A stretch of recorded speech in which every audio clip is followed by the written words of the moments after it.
বাচ্চাদের সামনে এই তিনটা জিনিস কখনোই বলবেন না।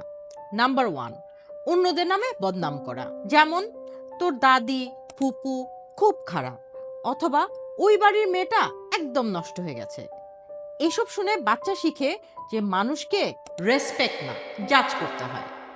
নাম্বার 2, বাচ্চার সামনে বাবা বা মাকে ক্রিটিসাইজ করা, যেমন তোর বাবা তো একটা লুজার, কিছুই বুঝে না, অথবা তোর মা তো কিছুই পারে না। এই কথাটা বাচ্চার সবচেয়ে নিরাপদ জায়গায় হার্ট করে, আর সে শিখে যায় যে বাবা মাকে ডিসরেসপেক্ট করা ইজ নর্মাল। নাম্বার 3, টাকা, স্ট্রেস অথবা লাইফ নিয়ে ভয় দেখানো, যেমন উফ এত অভাব, টাকা নাই, কিভাবে যে চলবো, অথবা লাইফটা একদম শেষ, এখন আর সামনে কিছুই দেখছি না। এগুলো কিন্তু বাচ্চার মনে ইনসিকিউরিটি এবং লাইফ নিয়ে ভয় শেখায়। সেম কথাটা কিন্তু আপনি অন্য